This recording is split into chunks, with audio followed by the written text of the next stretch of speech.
Hello, hello, hello, everyone.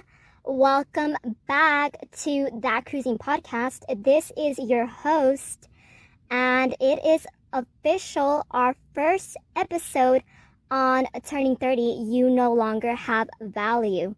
So, this is the first episode of the first series. It is a 3-part series. So, let's just jump right into it. What is turning 30 you no longer have value? Series part 1 has to do with the dating scene. It seems to be very on trend right now that apparently there has been going around this message, and it seems to be taking over very strongly. And it doesn't seem to be just in the western part of the world. It seems like it is worldwide, where once a woman turns 30, her dating value pretty much is non-existent. Wow. Okay, so what would be the biblical perspective on that? What would be the Christian perspective? So first of all, I have had my personal experience walking with God and walking opposed to God. There is a very distinct, different type of lifestyle and mindset. So in the world, we're not going to disqualify and say that that's not true. We're not going to disqualify and say that men are not attracted to younger women. We're not going to brush over that there are true facts, and there's also a lot of biological factors. So we do take into consideration that men are attracted to youth, men are attracted to fertility, men are attracted to health, and I think that a lot of the subconscious mind is attracted to youth because of the health the woman carries. So we know that the more youthful a woman is, more likely she is healthy. That obviously there are various exceptions to things like that, but for the most part, women that are younger are healthier. And it's not just women, but humanity overall. We know that even with other species, the older the species gets, the older the human gets, the more health issues can occur and show up, the more they can struggle physically. So taking that into consideration, that yes, in the world, it is true, men do like women that are younger. Men are attracted to women that are younger. Obviously, there are always exceptions to the rule. There might be some young men that might be attracted to older women, but for most of the part, we can see in the world that men are attracted to younger women. And we're not going to disqualify either that most likely Christian men are also attracted to younger women. Now, where is the Christian perspective from a woman who is Christian? She has good morals, she has good values, and she is 30 years old or maybe older, and she does not have a spouse. Does that disqualify her? Does that mean because men are men and they are biologically wired in a certain way that she has absolutely zero chance of now having a mate, that she now has a zero chance of ever getting married? Even though obviously there are factors, as the older a woman gets, her fertility is not as strong as it was in her youth, and there can be more risks and complications. But it is still a possibility for a woman in her 30s to be able to have children, not just in her 30s, but in her 40s as well. But we do not completely just brush under the rug that yes, there are higher health risks because of the exact same reason we mentioned previously, that the older a person gets, they're not as healthy. And it doesn't mean that they're not healthy in general. It just means that their organs have been functioning for a longer period of time. So it's something similar to a car. You see a car, it's brand new. Obviously, a few years in, usage does not mean that that car no longer functions, but it's obviously not going to be 100% exactly tip-top as the way it was when it was brand new. So, with that being in mind, let's go ahead and kind of dive a little bit deeper into this perspective of men. And do Christian men fall in to that category as well? In the world, we see that there's this kind of trend. I don't want to necessarily say trend. It seems like it's something that's just been for ages, but now that there's more access to social media, so many more people can get on social media, share their thoughts, share their opinions, and have a greater connection and a greater audience that they probably wouldn't have had a few years back when social media, and exclusively this kind of social media, was not something that people could get their hands on or something that they could dive into. So now that is something that is becoming more aware of, even though I think it's been a long time that has pretty much been the case. It's just that people are more conscious of it, especially now with the whole thing where, there's these huge arguments where men are becoming more feminine, women are becoming more masculine, the whole movement about the feminist movement and the direction it's going in. So a lot of arguments, and it comes to the point where a lot of this gets brought up, where men are attracted to younger women. So as a Christian woman, how does a Christian woman go about that? Let's say that for whatever reason, we don't know everyone's journey, we don't know everyone's story. Let's say that it was a very well brought up Christian woman, and she wanted to do things the correct way. She wanted to do things the moral way. She wanted to do things the biblical way. She wanted to submit unto God. She wants to love God, respect God, submit unto the standards of His morality. So she has been abstinent. And I think that when it comes to, from what I have noticed, speaking to other Christian women, there seems to be a difference in percentages. And I don't want to say it outweighs, but at least for the youth, it seems like for one Christian guy, he could have 20 Christian women as an option. Not that they're literally an option for him, but attending youth service, that, there was a lot of single women. And not to discredit that there was also single men there, but there was more of an abundance of single women. So I don't precisely know if it's because more women were showing up to the youth service, or if it's a reflection of that there might be more of a population of Christian women than Christian men. I'm hoping that's not the case. I'm hoping it's the first scenario where it was just that more Christian women were showing up to youth service. So there was a lot, and I mean a lot, and mind you, young and attractive Christian women attending youth service, and there was not a lot of guys. And the guys that were there, a lot of them were already married. A lot of them were already in a relationship, trying to pursue something serious for commitment. So when a new guy would show up, a Christian guy, a lot of them would get their hopes up. It's like when there's that much competition, and it seems as competition because now this young man who he himself might be in his prime, he might be looking for a mate, he goes to youth service and there's 20 Christian women, right? He can choose from. Hopefully, most importantly, he'll be making the right decision and be led by God to choose the correct woman. What happens to the rest of the 19?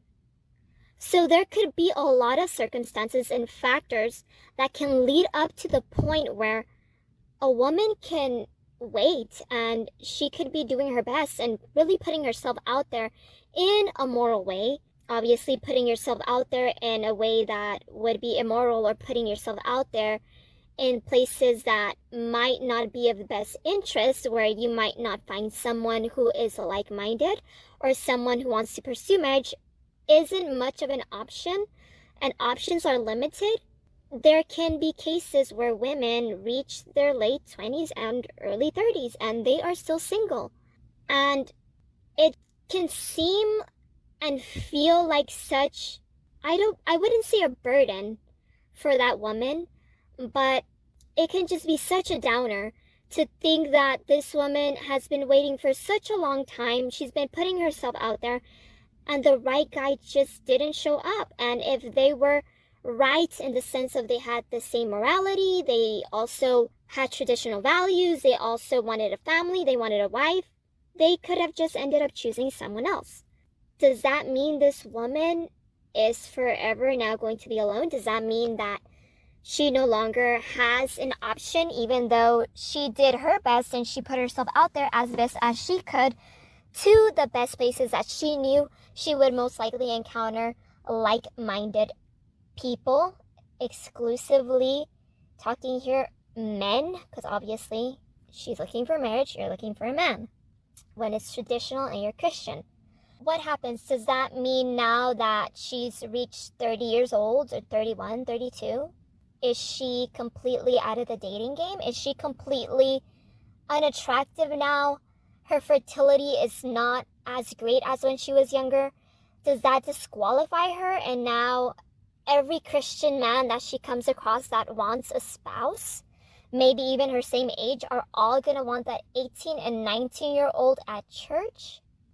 Well, that's a very interesting topic, isn't it? Let's now bring in a Christian perspective. How do you think God would view that? How do you think God would view that this woman has been faithful to him, this woman has been loving him, this woman has been trusting him, this woman has been trying to do things correctly in the moral way? A lot of these women could have just honestly chosen that they're gonna get a great guy, which can genuinely be a great guy if he could provide for her, if he could sustain a family, if he could love her and treat her well, but not be Christian. Even though he's not Christian, he could be a great guy, but that is obviously not the best option for her. The best option for her would be someone with the same morals, someone with the same values, someone with the same beliefs. So God, knowing that this woman has been walking with him, has been seeking him, has been trusting him. Look, when it comes to things of God, unless a person's actually walking with the Lord, the more profound the person goes in their relationship with God, I truly believe that they can grasp and understand things in a very different perspective. I believe that they can see things that might seem foolish to the world, but the world does not understand it because they don't have the Holy Spirit to be able to comprehend those things. So, I mean, the wise can be made foolish. Bringing it to this point, when a person's walking with God, the standard of God is very different. The perspective of God is very different. What God wants is very different. So let's take a few things in mind. First, God is a sovereign God. There is absolutely not one thing God does not know. There is absolutely not one thing that is out of God's control. God is not a God that will be surprised. It's not like he created someone and went, did you just see that happen? I had no idea that was coming. I did not know that when she was going to turn 30, she was not going to have a spouse. And now she's less fertile, which means she's completely disqualified. And that stands and interferes with the plan I had for her. I wanted a husband for her. I wanted children and a family for her. But I just didn't see that coming. That's absolutely nonsense. God knows each and every single person's days. And he knows each and every moment and second that we are breathing and that we are living. Everything that we're going to experience. So with that being said is 1. Taking into consideration, God is completely 100%. 100% 100% sovereign. Completely sovereign. He knows it all. He sees it all. He's always present. 2, God's will is going to be done. There is not a single thing, absolutely nothing, not a person, not a demon, not a spirit, not nothing, absolutely nothing, 0, that can stand against the will of God. What God has decided and what He has decided that it's going to be a certain way, there is absolutely not a thing that can stand against that. Nothing can come against God's hand. So I 100% believe that if God has decided, this woman, I want her to have a spouse. This woman, I want her to birth children. I want her to have fruit from her womb. I want her to have a family. That will come to pass. There is absolutely not one thing that will stand in the way. So with that being said, we can also take into effect, and it's something that I absolutely love about God. I completely love this about God. God does not look at man's outward appearance in the way that mankind looks at man's outward appearance. God does not see someone and make an exception for them and go, oh, well, you're the most beautiful, so just because of your beauty, you get X, Y, and Z. Oh, you're the youngest, and just solely because you're the youngest, X, Y, and Z. And the rest of them don't get any opportunity like that because they're just too old. They're too unattractive. I believe that God is an amazing God where God sees a value in a person. He completely sees past the physical appearance. He sees the inward of the person. He sees their inward parts. He sees their heart. He knows every aspect of a person's being. He knows all their thoughts. He knows all their intentions. And it's something that is absolutely beautiful, that God, whether a person is young, whether a person is old, God will not discard that person just because they turn a certain age. God will not disregard that person just because they turn 30. Once a woman turns 30, God's plan doesn't stop for her. It doesn't stop for any Christian. I mean, depending when you accepted Jesus Christ, but I mean, if you accepted him at 40, 50, 60, 70, it's the same. It's not like that person's too old and now God can't use them anymore. And one of the things that I actually really like is when you go back to scripture, so many of the people, and I'm not saying that that was the case for everyone, but so many people waited until a certain age to start doing something in their life. It was at a certain age where God had things appointed for them. So I absolutely love that God, it's not like, oh, well, you're 30 now. You're too old. You're too old for ministry. You're too old to be used. You're too old for evangelizing. You're too old for missionary work. You're too old for a family. You're too old to start over. You're too old for a new beginning. If God can give Sarah the opportunity to birth at an old age, who is man to say that a woman can no longer have anything anymore? Who is man to say that God's sovereign hand and God's sovereignty cannot go past anything like that? And we're not disregarding natural things, because obviously there are some things that are absolutely natural you want to take into consideration. If you throw yourself from a building, there's gravity. You're going to be pulled down. I'm sorry, you fall flat on your face, you might just get injured or even die. Well, not you, but the person that were to throw themselves. We also know that we serve a God that he has his timing. He has his plan. His thoughts are not our thoughts. The way he views things is not the way we view things in a humanly form. We view things, and a lot of it is subjected to time, which God himself created. And he is not subject to time. He is not bound to time. Human flesh is bound to time, but God is not bound to time. I believe that God has a perfect plan for each and every individual. I believe that he has appointed times for each and every individual. And those appointed times can be certain things for a person. And there are seasons. And one person's season of singlehood might be longer than someone else's. And what God has ordained, what God has willed to purpose to come to pass, nothing will be able to stop that. If God has willed and purpose for a woman to get married at an older age, not old, because the world wants to make it seem like this woman is pretty much like 30 is the new 90. People pretty much want to see like 30 is the new 90, but only for women. For men, 30 is like the new 20. They're full of youth and agile. But for women, they're like a sack of potatoes that pretty much went past its prime, is not ripe anymore. It's too ripe. But that's not the case. The case is that God has planned and purposed everything the way He has it planned and purpose. He has it in such a way where nothing will be able to withstand His hand. And if He has purpose for a woman to get married at an older age, which is still not old, 30s is not old, 30s is not old. You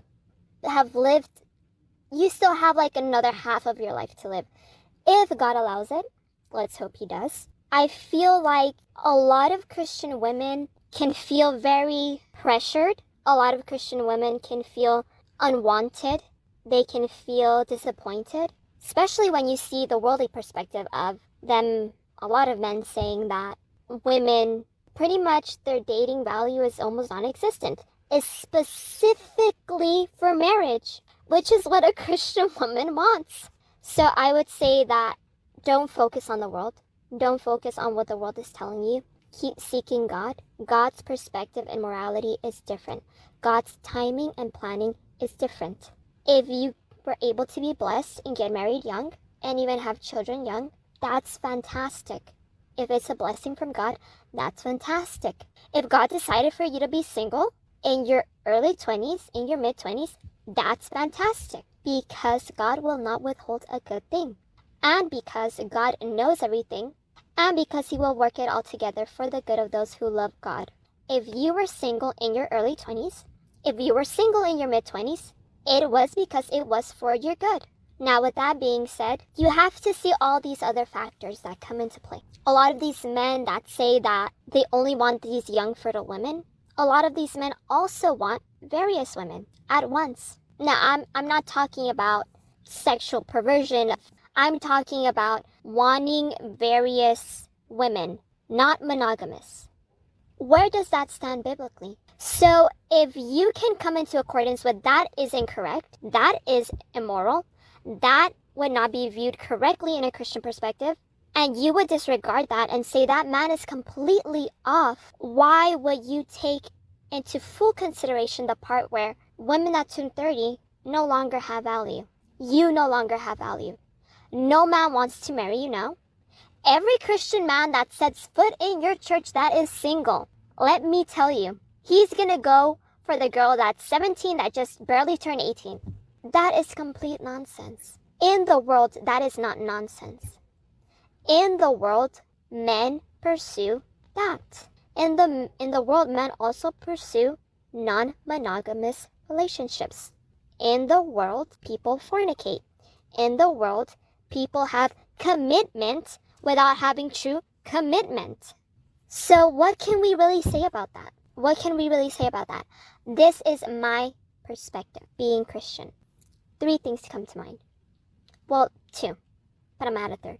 1, what God has purposed, nothing, absolutely nothing. If these are the only 3 things that you get from this episode, remind yourself of those things. When you are hearing those podcasts, when you know that you have been doing your best, you have been morally submitting yourself unto God's moral standard, you have been putting yourself out there, trying to find a good Christian match, a good Christian man, a true Christian man, because to top it off, there's a lot of men that quote unquote call themselves Christian, but their fruits are saying something completely different. So if you have been doing things correctly, you've been waiting on God, and even more for those that have been waiting on God, that they felt in their being that God let them know He was going to give them a spouse. For these women, when you see podcasts, when you hear podcasts, when you hear men say that men do not want a woman once she turns 30, is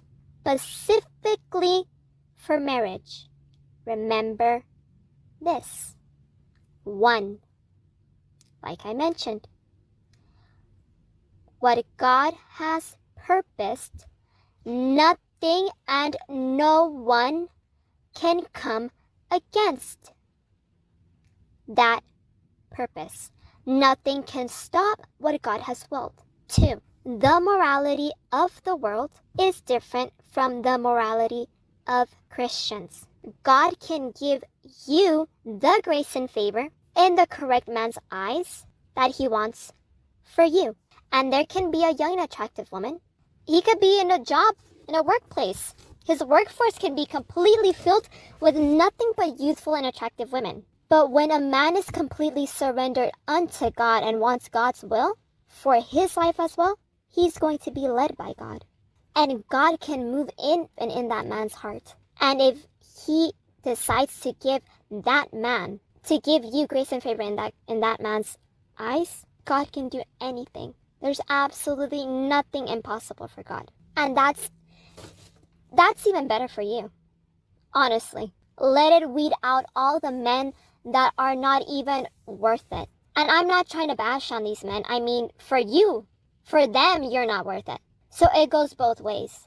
They want something completely different. They want young women. I'm not bashing them. They could do what they want with their lives. At the end of the day, they're going to give an account to God for their actions. What I can say is try to bring them a biblical perspective and biblical truth, or a Christian perspective and Christian truth. And if they decide to heed on to that or not, once again, that's between them and God. So you don't want a man like that to begin with. If a man is only going to be after 100% your physical appearance and youth, you do not want a man like that. You want a man that's Christ-like. You want a man that submits himself unto God. You want a man that's going to be himself led by God, because you're going to be submitting unto that man. And that man, if he is not submitted unto God, if he is not taking his relationship seriously with God, how is he going to lead you spiritually? If all he cares about is your physical appearance, when people make vows, it's for better or for worse. That person, when they're making a vow to that other person, they have no idea what the future can hold. There can be an accident where that physical beauty will no longer be there. When it comes to fertility, God could choose to close a woman's womb since her youth. So back to this point. What God has willed, His will be done. If He has willed for you to get married at an older age, not old, older age, His will come to pass. Number 2, you don't want what the world wants. Do not let that be your moral standard. God's standard is different. Submit yourself unto God. With God, everything is a possibility. And the third thing that I want to say is you have to understand that in the world that we're in, people are going to go after pleasure. They're going to go after what gratifies the flesh. And if being with as many young women as a person can get, by person I mean a man, and that feels good to them, that's what they're going to do. That is not what you're looking for. Do not let that bring you down. That is not your aim. You are not trying to attract that kind of man into your life. What you're trying to attract is one man only to spend the rest of your life with, because it is a vow for the rest of your life to be a wife unto him. All you need is just one man. And let me tell you, there are billions of people on this earth. So there are a lot of men. So with that being said, there will still be more on this topic because it is a 3-part series. And this is the first part. So go ahead and you know our podcast email if you have been listening to our podcast. It is thatcruisingpodcast@gmail.com. That is THATCRUISING podcast@gmail.com. Go ahead and send us an email, send us a message. We always love to hear from our viewers. We always love that correspondence. We love to hear, what is your opinion? How do you think God views these topics? How do you think God views when a woman turns 30, she has no dating value? Men no longer want to marry her. How do you think God sees that. And how do you think God sees that when it concerns his daughters, his children, those who have accepted him as Lord and Savior, those that have submitted unto him, those that have tried to do things the biblical, moral standard of God, his standard, not the world standard. So we were stoked to be able to do this podcast episode. It's raining right now, and we don't have an official soundproof room. So every now and then, maybe in some of our episodes, you'll be able to hear some background noise. Take it in like it's nature. A soothing podcast. We're going to be ending it at this. Don't let yourself be overwhelmed by the world. Don't let yourself be overwhelmed by what the world deems acceptable and unacceptable, attractive and unattractive. There are very much a lot of truths. There are a lot of things that we won't look over. There are very factual things and there are very biological things. But that does not discredit that God has a plan for each person. If you have not been married yet and you're in your 30s and you're a woman and you've been walking with God for a long time, waiting on a spouse, believing that you've been doing everything the correct way, don't be so hard on yourself. Don't let these opinions of people with a worldly mindset completely shut you down. When you feel down, when you feel disappointed, bring it before God. And prayer always helps. So that is the end of this episode. I was so stoked to be able to do this, and I look so forward to the rest of this series. So stay tuned and keep coming back for the rest of the episodes of this series, which is a 3-part series, Turning 30, You No Longer Have Value, because we won't just be talking about how it can affect a woman turning 30. We're also going to dive into what happens when a man turns 30 and he's not all quote unquote there, the alpha male, not 100% where he wants to be able to have a wife, have children, and lead them. We are also going to be talking about turning 30 in general, being affected by it. Does that mean you are too old to start over? Does that mean you're too old to try something new? So stay tuned for that, and I hope you all stay safe. This was your host. Peace out. Stay safe. Bye-bye.